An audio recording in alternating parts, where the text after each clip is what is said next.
Electrician द्वितीय वर्ष में आपका फर्स्ट एक्सपेरिमेंट प्रयोग नंबर 1 में आओगे डीसी जनरेटर के भागों का अध्ययन करना है। अब डीसी जनरेटर है, डीसी जनरेटर में कौन कौन से भाग होते हैं, कौन से भाग का कौन सा कार्य है, ये आप जाने। ये डीसी जनरेटर अपना, डीसी जनरेटर में पहला भाग आता है अपना बॉडी, जिसको अपने योक भी कहते हैं। तो ये तो इसकी बॉडी। अब ये बॉडी का कार्य क्या है? बॉडी के दो कार्य हैं। पहला तो मशीन के सभी भागों को सुरक्षित रखना, दूसरा कि इसमें फील्ड पोल स्थापित किए हुए हैं। जो फील्ड पोलों से चुंबकीय बल रेखा निकलती हैं उनके लिए एक रास्ता प्रदान करती है। तो बॉडी के दो कार्य हो। दूसरा है फील्ड पोल। फील्ड पोल इस बॉडी के अंदर लगे हुए हैं, वो आपको अभी दिखाएं। तो पहले इसको खोल लेते हैं। बॉडी मशीन के जो बाहरी आवरण है इसको तो बॉडी कहेंगे। दूसरा है फील्ड पोल। फील्ड पोल मशीन के अंदर है, वो खोल के आपको दिखाएंगे।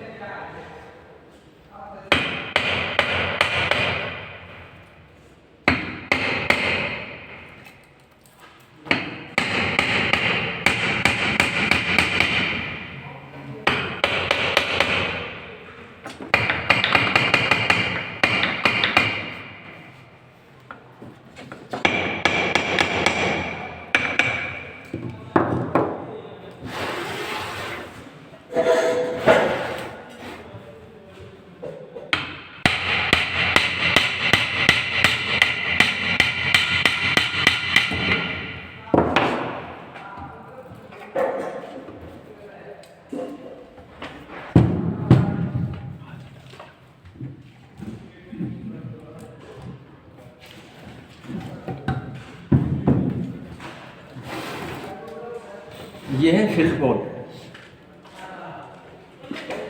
डीसी मशीन हो या एसी मशीन हो, जिसको अल्टरनेटर कहते हैं। अल्टरनेटर में कम से कम पोलों की संख्या 2 होनी चाहिए और अधिकतम 8 होनी चाहिए। इसमें 2 पोल हैं, एक एन है, दूसरा एस है। इनका काम क्या है? इस मशीन में चुंबकीय क्षेत्र स्थापित करना। तो इसमें जो फील्ड पोल लगे हुए हैं, कौन से पोल हैं? शू सहित लेमिनेटेड पोल, और एक होता है मोल्डेड पोल। मोल्डेड बॉडी से ही मोड़कर बनाया जाता है बॉडी से, और ये अलग से स्थापित किया जाता है। नट बोल्ट की सहायता से अलग से इसको लगा दिया जाता है। ये नट बोल्ट लगे हुए हैं इस पे, और इसको नट बोल्ट की सहायता से कस दिया जाता है। अब बात करेंगे इस फील्ड पोल का काम क्या है। फील्ड पोल पर फील्ड कॉइल स्थापित की जाती है, और फील्ड कॉइल में अपन थोड़ा सप्लाई देंगे तो इसमें एक मैग्नेट बन जाएगी। तो मैग्नेट बनेगी तो चुंबकीय क्षेत्र बनेगा। तो चुंबकीय क्षेत्र स्थापित करने के लिए फील्ड पोल या फील्ड वाइंडिंग की जाती है। तीसरी बात, तीसरा भाग का क्या नाम है? आर्मेचर। ये है आर्मेचर। आर्मेचर का क्या काम है? इसमें घूर्णन करना। आपको इसका कार्य सिद्धांत बताया था कि चुंबकीय क्षेत्र में अगर कोई चालक घुमाएंगे तो उस चालक में ईएमएफ उत्पन्न होता है, फैराडे के विद्युत चुंबकीय प्रेरण सिद्धांत के अनुसार। तो ये आर्मेचर है। आर्मेचर पर स्लॉट कटी होती है, जो स्लॉटर, इसमें चालक फंसा दिए जाते हैं, जिसको आर्मेचर वाइंडिंग कहते हैं।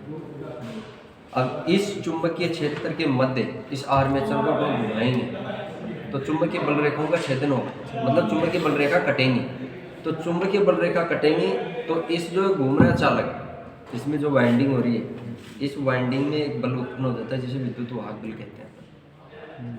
अब ये घूमता रहेगा, विद्युत वाहक बल बनता रहेगा। लेकिन आउटपुट में विद्युत वाहक बल लेने के लिए अपने यहाँ कार्बन बुश काम में लेते हैं। और कार्बन बुश को कहाँ लगाते हैं? ये कार्बन बुश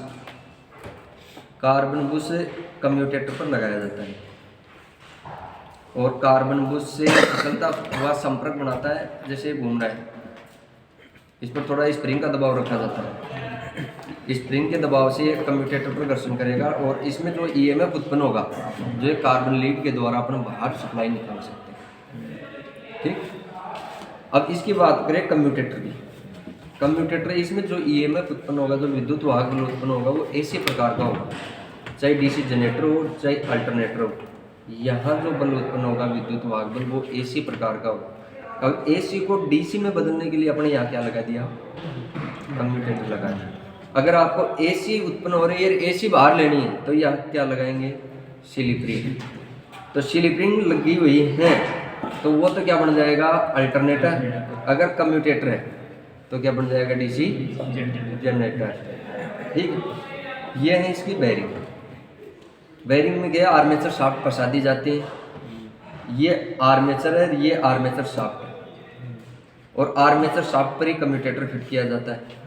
इसमें एक मेन बात यह है कि जो आर्मेचर में जो वाइंडिंग की जाती है, इसके चालक के इस कम्यूटेटर से जो अपन कनेक्ट करते हैं, इस भाग को राइजर कहा जाता है।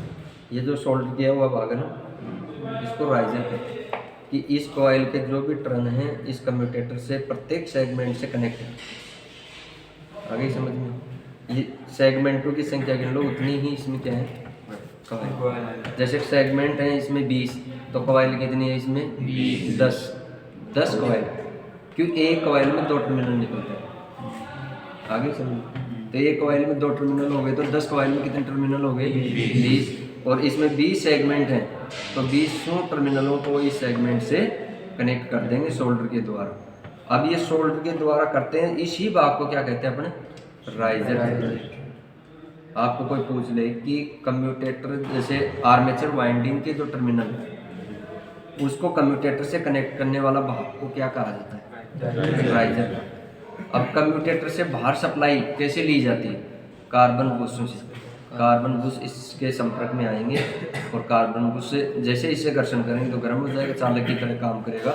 तो जो इसमें उत्पन्न EMF है वो इस कार्बन बुश में आ जाएगा। कार्बन बुश के द्वारा टर्मिनल बॉक्स में चला जाता है सप्लाई।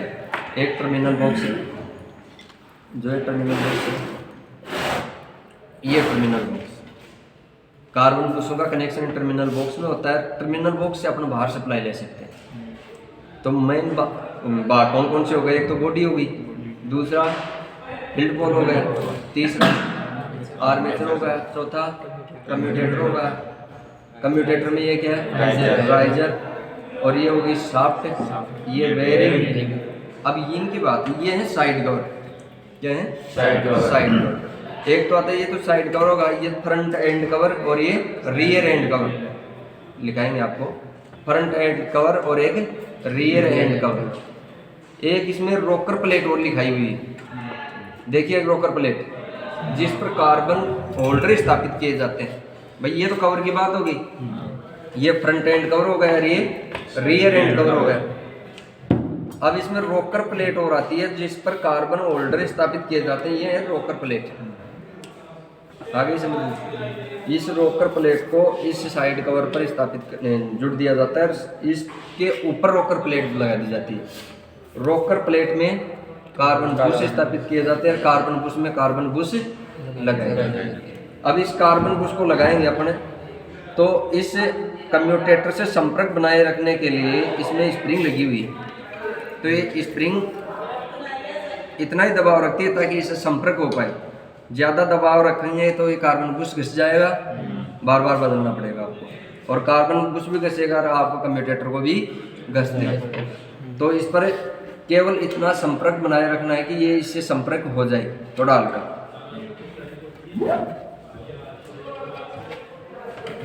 अब करें इसकी बेड प्लेट की बात। बेड प्लेट कौन सी होती है, जिस अपना आधार बोलते हैं इसका, बेस, जिस पर ये टिकी हुई है, इसको कहते हैं बेड प्लेट। एक आई हुक भी आता है, जिसे आई बोल्ट भी कहा जाता है, जो मशीन को उठाने के लिए काम में लेते हैं, इस पर लगा नहीं है तो उसको आई बोल्ट बोलते हैं। तो मशीन DC जनरेटर में जो मुख्य मुख्य भाग हैं वो आपके सामने, कार्बन बुश हो गया, बुश होल्डर हो गया, रोकर प्लेट हो गई, साइड कवर हो गया, आर्मेचर हो गया, बॉडी हो गई, फील्ड पोल हो गया, टर्मिनल बॉक्स हो गया और बेड प्लेट। आ गया समझ में।